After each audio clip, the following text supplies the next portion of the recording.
আসসালামু আলাইকুম, welcome to my channel. ভাই বোনেরা আপনারা কীরকম আছেন? আল্লাহর মতো অবশ্যই ভালো আছেন। তো আজকে কী রান্না করব সেটাই শেয়ার করব। করলা দিয়ে, আলু দিয়ে, তেলাপিয়া মাছ দিয়ে রান্না করব। তো কীভাবে রান্না করছি চলেন, কি রান্না করছি। এখানে ডাল বাগার দিয়ে নিয়েছি, আর এখানে লাল শাক বসিয়ে দিয়েছি লবণ দিয়ে, আর কাঁচামরিচ দিয়ে বসিয়ে দিয়েছি। আর এখানে রান্নাটা করে নিব।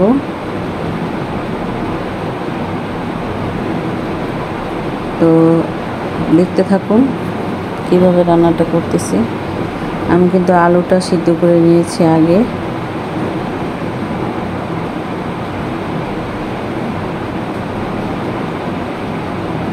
আর এখানে শাক, লাল শাকগুলো পানি শুকিয়ে নিচ্ছি। তো আজকে ব্লগটা কীরকম হয়েছে অবশ্যই কমেন্ট করে জানাবা। আর লাল শাকগুলো কিন্তু আমি একটু থেতলে নিচ্ছি ডাল ঘুটনি দিয়ে, তাহলে সুন্দর একটা খেতেও ভালো লাগবে আর মিশে যাবে। বন্ধুরা যারা এখন একটা লাইক দিও না, একটা লাইক দিয়ে দিও প্লিজ। আর আমার ভিডিওটা যদি ভালো লাগে, নতুন বন্ধু হয়ে থাকলে পাশে থেকো, আর অবশ্যই অ্যাড সহ দেখো, আমার পাশে থেকো, যাতে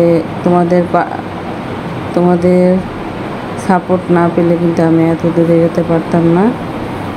তো অসংখ্য আমার পুরানো বন্ধুদের, নতুন বন্ধুদের অসংখ্য ধন্যবাদ। কী আর বলবো, বলার কিছু নেই। আর এখানে কিন্তু আমার এই শাকটা কিন্তু রান্নাটা হয়ে গিয়েছে। এখানে আমি রসুন কুচি আর পেঁয়াজ কুচি আর কয়েক টুকরো শুকনো মরিচ কুচি দিয়ে দিলাম। এখন একটু কালার বাদামি করে নিব। তো ভাই বোনেরা, তোমাদের কি বলবো আর, অসংখ্য তোমাদের ধন্যবাদ। তোমরা যদি পাশে না থাকতে আমি এত দূরে এগোতে পারতাম না।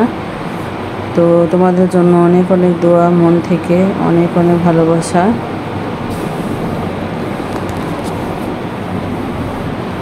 আর এখানে কিন্তু আমি আলুটা আগে সিদ্ধ করে নিয়েছি মশলাটা কষিয়ে। তো এখন আমি দিয়ে দিচ্ছি করলাগুলো, আর সব কিছু দিয়ে দিব। এখন মাছটাও দিয়ে দিচ্ছি। তো দেখতে থাকো আমার ভিডিওটা কীরকম হয়েছে, কীভাবে রান্নাটা করলাম। আর মিউজিক দিলে যেন কপিরাইট এসে পড়ে, এটার জন্য মিউজিক দিই না। কি বলবো, কপিরাইট ফ্রি যেটা মিউজিক দিই, তারপরেও কেন জানি কপিরাইট এসে পড়ে। মিউজিক দিলে ভালো হয়, ভালোও লাগে দেখতে ভিডিও। তো এত কথা বলা যায় না, বকর করা যায় না, দেখ সময় কথাও বলতে ভালো লাগে না। তো এই তো সবগুলো কিন্তু দেখেছো আমি দিয়ে দিলাম। এভাবে রান্না করলে কিন্তু তিতা লাগবে না তরকারিটা, আর ভীষণ ভালো লাগে করলা দিয়ে এভাবে করে রান্না করলে। দেখতে থাকো কীভাবে রান্নাটা করলাম। আমার ভিডিওগুলো উলটপালট হয়ে গিয়েছে, তো সামনেরগুলো পিছনে চলে গেছে, পিছনেরগুলো সামনে এসে পড়ছে। তো একটু ধৈর্য ধরে দেখো ভিডিওগুলো আমার।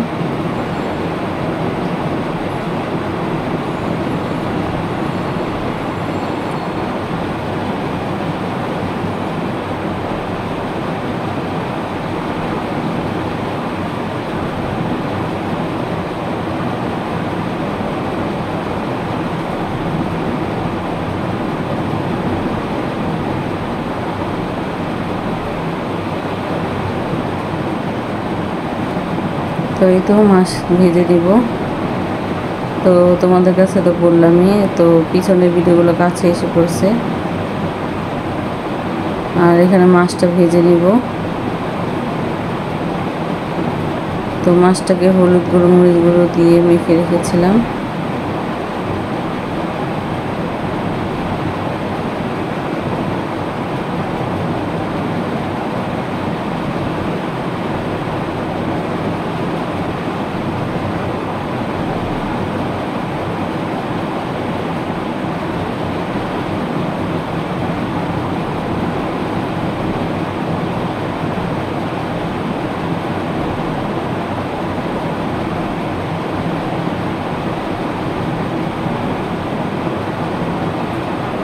তো মাছগুলো উল্টে পাল্টে নিচ্ছি।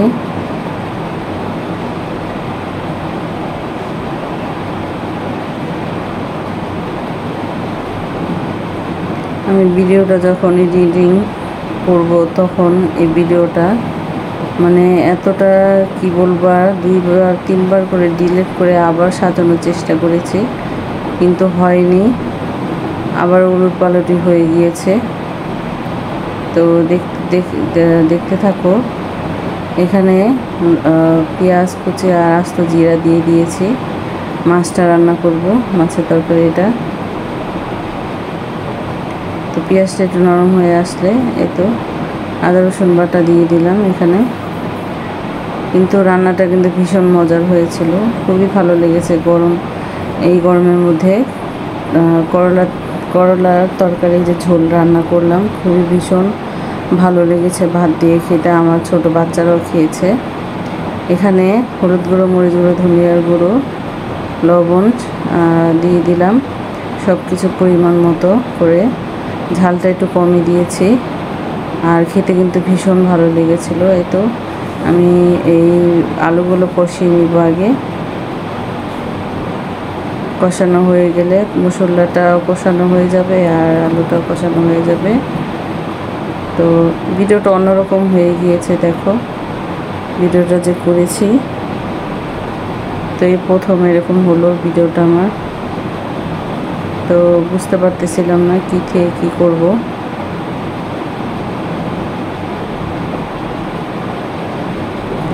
মশলাটা কষিয়ে আলুটাও কষিয়ে পানি দিয়ে দিচ্ছি আলুটা সিদ্ধ হওয়ার জন্য। তো একটু ঝোলটা, পানিটা একটু বেশি দিয়েছি, একটু ঝোলঝুলি রাখবো। আর করলা দিয়ে রান্না করলে, যে কোনো মাছই রান্না করলে কিন্তু খুব ভীষণ ভালো লাগে এই গরমের মধ্যে। গরমের মধ্যে যতটা তিতা খাওয়া যায় ততটাই ভালো। বলক আসেনি, তো একটু ঢাকনাটা খুলে দেখলাম।